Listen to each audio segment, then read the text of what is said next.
By the autumn of 1969, a Viet Cong squad leader named Tan had shot the same American soldier 3 separate times. The American had walked away from every single one. The first time, Tan's own rifle had put a round through the man's shoulder at close range during a firefight along a tree line. Close enough that Tan had watched him spin and drop. Close enough that Tan had counted him among the dead before his own squad withdrew. 3 months later, in a different engagement, a different stretch of jungle entirely, Tan saw the same face again, the same build, a distinctive scar visible where the earlier wound had healed. This time, it was a grenade fragment that should have finished the job, and again the man went down, and again, somehow, he did not stay down. By the third encounter, months later still, Tan's squad had started talking about the American before they ever saw him again, trading the story in low voices, the way men trade something they are not quite ready to say out loud in front of an officer.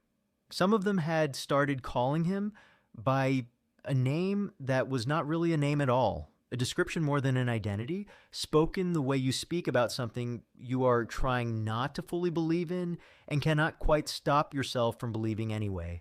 When the third encounter came and the man went down for a third time under fire that should have killed anyone, several of Tan's own soldiers refused to approach the body to confirm the kill, a refusal that had nothing to do with tactical caution and everything to do with a fear none of them could fully explain even to themselves. Tan could not know and never learned the actual and considerably less mysterious explanation for what his squad believed they had witnessed. He knew only that a story had taken root among his men, spreading from his own unit to others nearby, about an American who could not be killed, who returned again and again from wounds that should have ended him permanently. That is the story of the rumor that outran the facts and what it reveals about fear, memory, and the particular universal human need to make sense of survival that seems to defy explanation. Now let me show you what was actually happening and why the truth mattered less than the story it produced.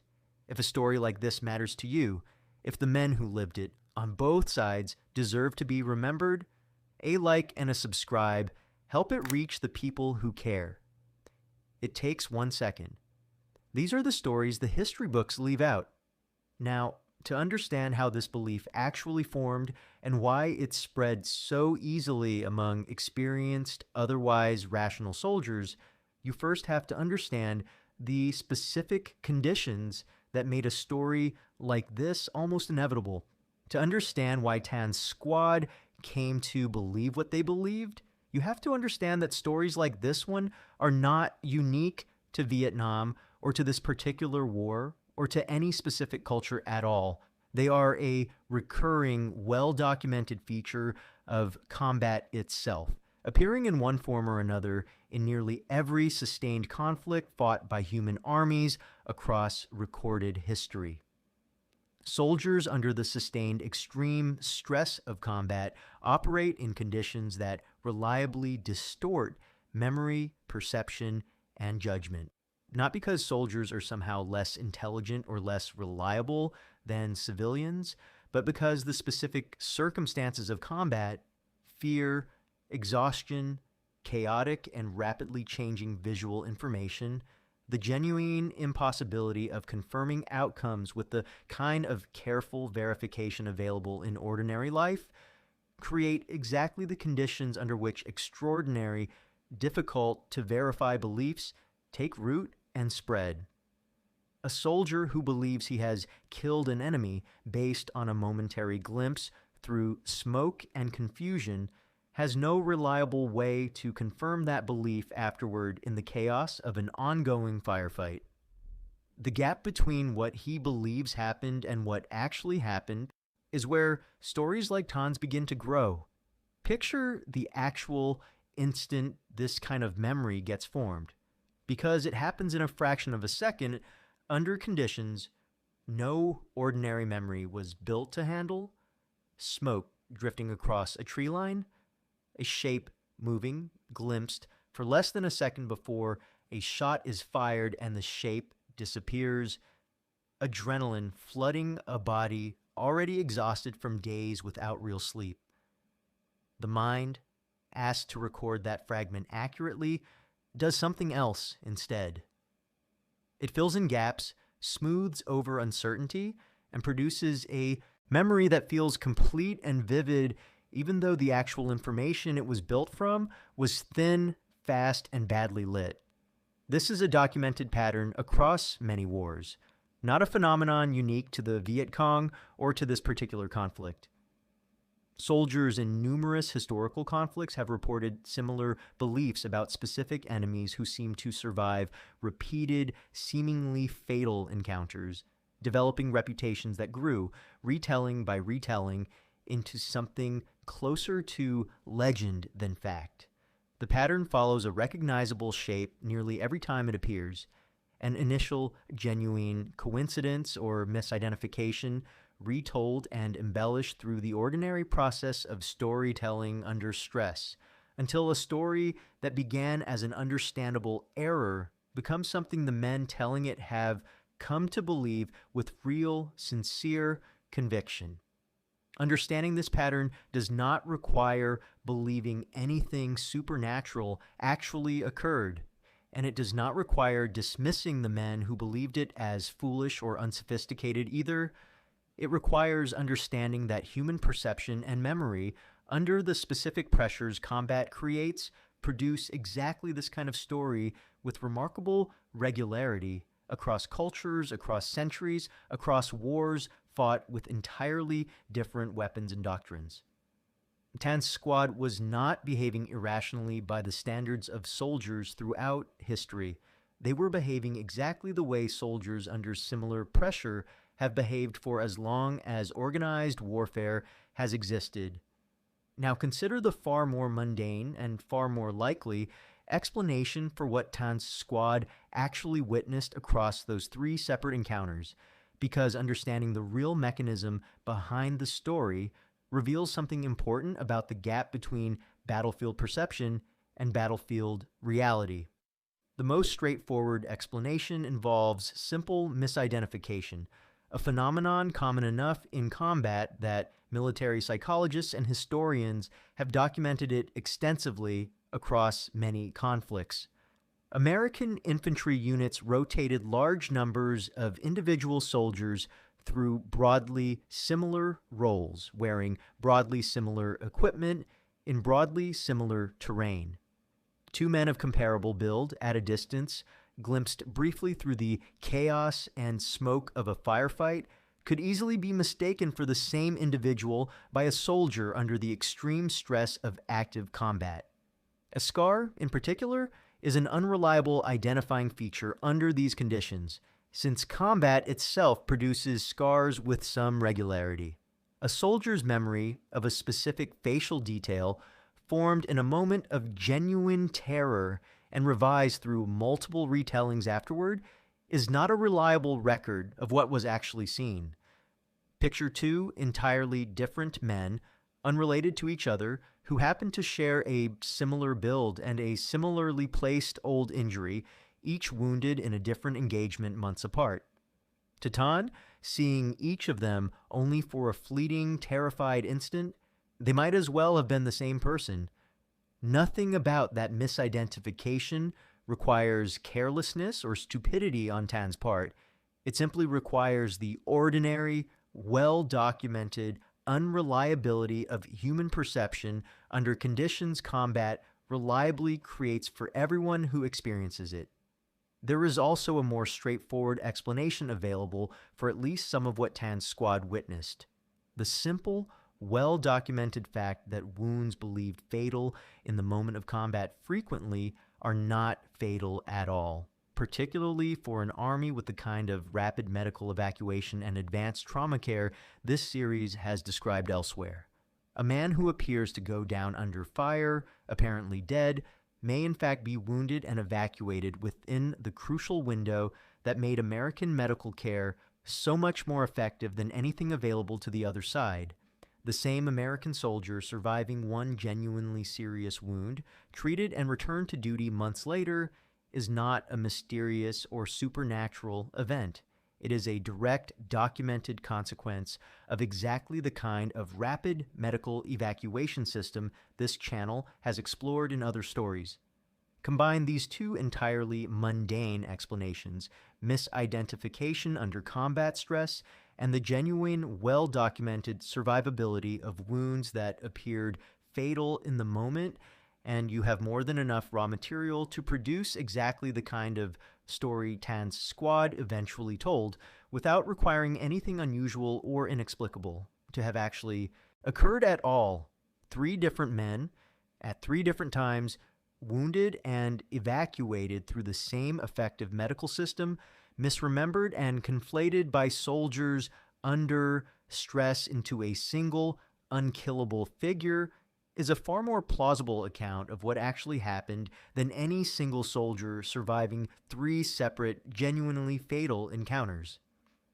Understanding why this belief took hold so completely and spread so far beyond Tan's own squad requires understanding the specific social mechanics of how stories travel and solidify among soldiers under sustained combat stress, because the spreading itself followed a pattern as predictable as the story's origin. The first retelling of an ambiguous, unverified event is rarely the most dramatic version of that event.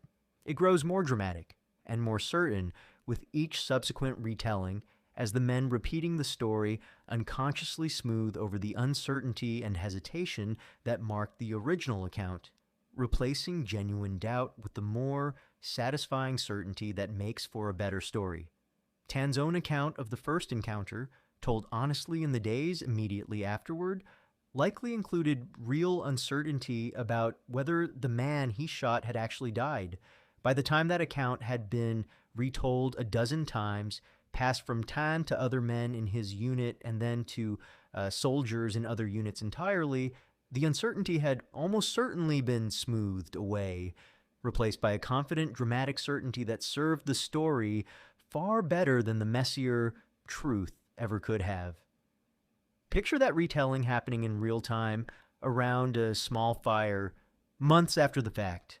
A younger soldier asks Tan directly whether he is certain the man died the first time.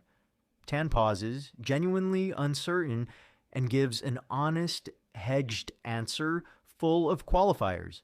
The story gets repeated the next week by someone who was not there for that hedged answer, and the qualifiers are gone by the second telling, replaced by a flat, confident statement that Tan himself would barely recognize as coming from his own account. Nobody involved in this process is lying. Each retelling simply trims away a little more uncertainty, because uncertainty makes for a weaker story than confidence does. This process, well documented across the study of rumor and folklore in many different contexts, tends to accelerate dramatically under conditions of genuine fear and stress. Exactly the conditions combat reliably produces. A story that might spread slowly and skeptically in ordinary peacetime circumstances spreads far faster and meets far less resistance among an audience already primed by fear and exhaustion to find a supernatural explanation more emotionally satisfying than a mundane one.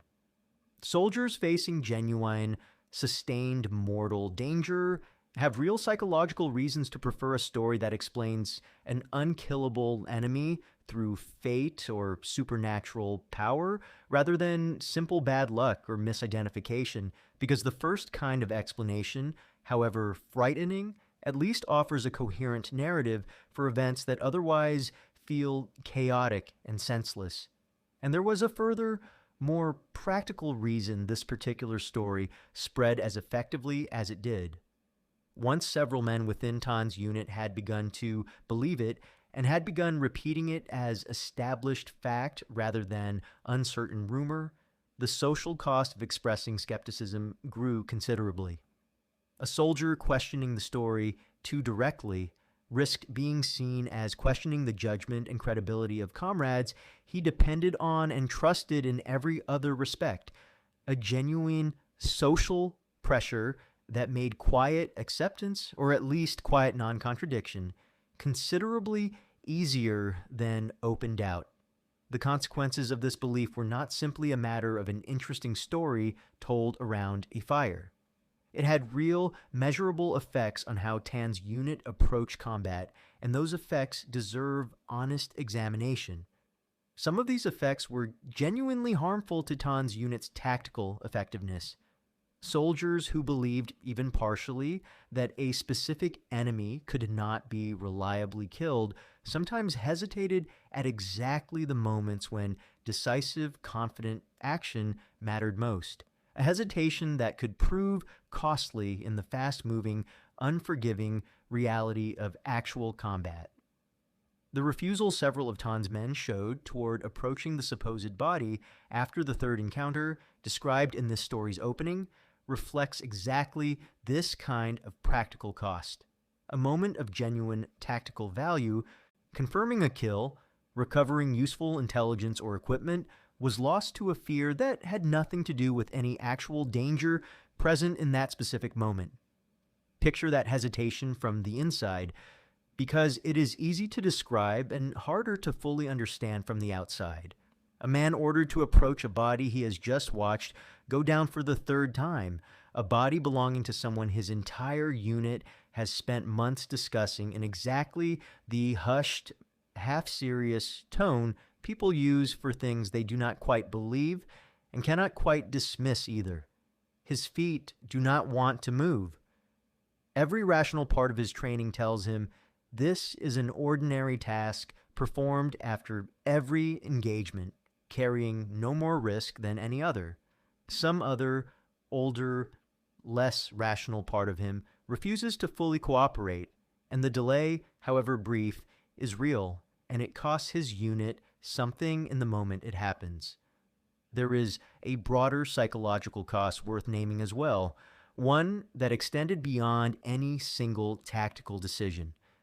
A unit that comes to believe in an unkillable enemy is a unit that has, in a real sense, begun to doubt the fundamental effectiveness of its own weapons and its own skill, a corrosive belief that could spread, if left unaddressed, into a more general erosion of the confidence any effective fighting force depends on.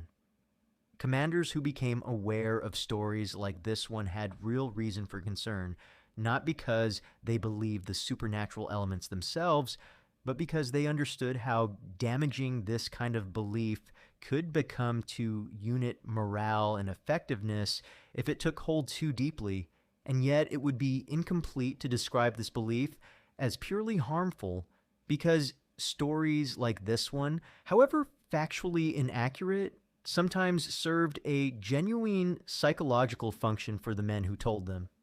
A story about an extraordinary, nearly supernatural enemy can, paradoxically, make an otherwise chaotic and senseless war feel more coherent and explicable, offering a kind of narrative structure to events that would otherwise feel like nothing more than random, meaningless violence.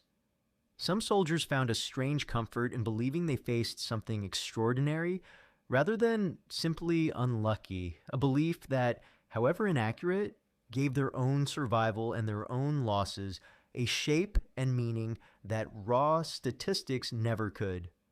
It would be a mistake, and a genuinely unfair one, to present this kind of battlefield superstition as something unique to Viet Cong soldiers or as evidence of any particular credulity on their part, because American soldiers in that same war developed remarkably similar beliefs about specific enemy fighters, and the pattern appears in some form on nearly every side of nearly every sustained war in recorded history.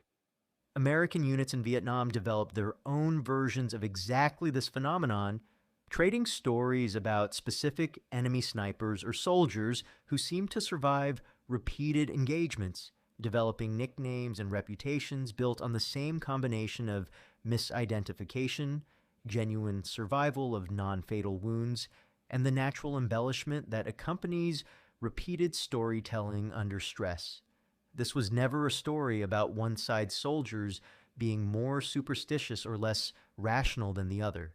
It was a story about what combat itself reliably does to human perception and memory, regardless of which uniform the men experiencing it happen to be wearing.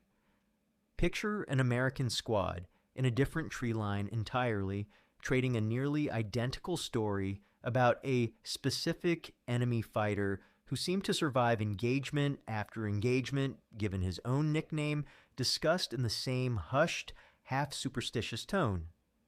Two groups of men on opposite sides of the same war, fighting for opposite causes, independently arriving at the same psychological need to explain the inexplicable through the same basic story, without either side ever knowing the other was doing exactly the same thing.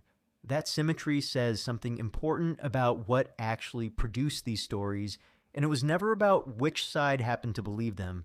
This matters because it keeps the story honest, rather than allowing it to become, even inadvertently, a story about one side's credulity contrasted against the other side's presumed rationality. Tan and his men were neither more nor less susceptible to this kind of belief than any other soldiers fighting any other war in human history. They were ordinary men under extraordinary and sustained stress, processing genuinely ambiguous and difficult to verify events through exactly the psychological mechanisms every human mind uses to make sense of chaos and fear.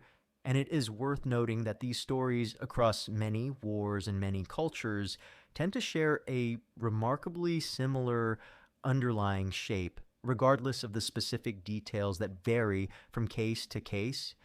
An enemy who cannot be killed, a survivor of wounds that should have been fatal, a figure who returns again and again, defying the ordinary rules combat is supposed to follow. This recurring shape suggests something less about any specific war's specific superstitions and more about a universal human need to explain the genuinely inexplicable moments combat produces. Tan survived the war, and in the years afterward, he thought often about the story that had grown up in his unit around the American soldier he believed he had shot 3 separate times, and about what that story had actually revealed to him.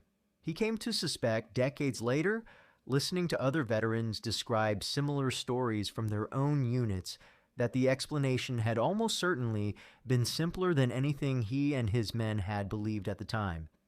He had likely encountered different men on different occasions, whose faces and builds had blurred together in the chaos and fear of combat into a single composite figure that existed more fully in his memory and his unit's shared storytelling than it ever had on any actual battlefield. This realization did not embarrass him exactly in the way he might once have expected it to.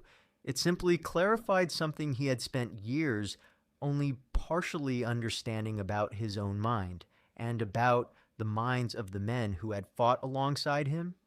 He thought, too, about why the story had mattered so much to his unit at the time, regardless of whether it had been literally true. War had asked an enormous amount of every man in his squad, and the belief in something extraordinary, however inaccurate, had given a shape to their fear that raw chance alone never could have provided.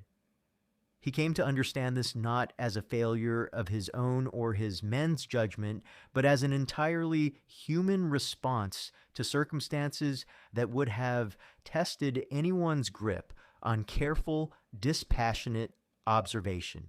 He tried once, years later, to explain all of this to a grandson who had asked him, with the plain curiosity of a child, whether the story was actually true.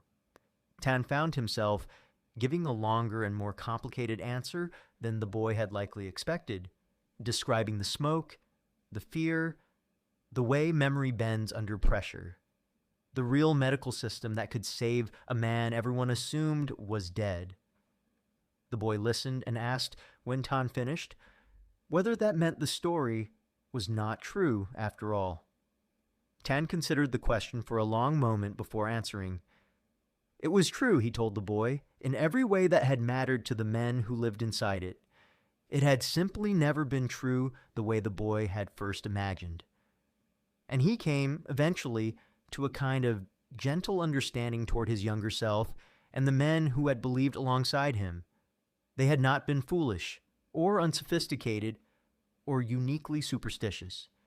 They had been ordinary men doing an extraordinarily difficult job, making sense of genuinely ambiguous and terrifying events the only way any human mind under that kind of pressure knows how to make sense of anything, by building the most coherent story the available fragments would allow, and then, having built it, believing it, because believing it was easier than continuing to sit with the raw, unexplained uncertainty underneath. Here is what Tan finally understood about the American who refused to stay dead, and why the story mattered long after he stopped believing its most literal claims. The man Tan believed he had shot 3 times almost certainly never existed in the way Tan's unit came to believe he did. What existed instead was a pattern of ordinary, explicable events, misidentification under the extreme stress of combat, the genuine and well-documented survivability of wounds that appeared fatal in the moment, and the natural, universal human tendency to smooth an uncertain, fragmentary memory into a cleaner, more dramatic story with each retelling. None of this required anything supernatural to explain. It required only an understanding of what combat reliably does to human perception, memory, and the stories soldiers tell each other to make sense of what they have lived through. And that is the real meaning behind this story, reaching well past one squad's belief about one supposedly unkillable soldier. Every war produces stories like this one, on every side, in every era, because every war places human minds under exactly the kind of sustained, extreme stress that reliably produces this specific pattern of misperception and narrative embellishment. The story was never really about the American soldier at all, whoever he actually was, or however many actual men Tan's memory had quietly merged into a single figure. It was about what fear does to memory and what memory does to fear in return, each one distorting the other until the story that emerges bears only a loose resemblance to whatever actually happened on the ground. Tan shot a man 3 times in 3 different encounters and watched him walk away from all 3. Or believed he did, which by the time the story had finished spreading through his unit amounted to nearly the same thing in every practical sense that mattered to the men who told it. The truth, almost certainly, involved several different men, an effective medical system, and the ordinary unreliability of human memory under extreme stress, rather than anything genuinely supernatural at all. But the belief itself was real, and it shaped real decisions, real fears, and real hesitations among real soldiers fighting a real and terrible war. That is what Viet Cong fighters believed about the American who refused to stay dead. Not because he actually could not be killed, because the story of a man who could not be killed was, in the end, easier to carry than the truth of how little any of them could actually see clearly in the smoke and fear of a war that gave nobody, on either side, the luxury of certainty. Now you know why the story outlived the facts. Thank you for staying with this story all the way to the end. These are the histories worth keeping, not just the famous battles with their famous names, but the quiet human stories soldiers told each other to make sense of a war that rarely made sense on its own on both sides of that long conflict. If it meant something to you, a like genuinely helps. It tells the algorithm that this kind of history matters, and it helps these videos find the people who care about them. If you're not subscribed yet, now is a good time. Hit subscribe and the bell so you never miss a new one. I would love to know where you are watching from today, and if someone in your family served in Vietnam on any side, in any unit, Tell me about them in the comments. Every one of those men carried a story like the one you just heard. Most of them never told it. This is how we make sure they are not forgotten.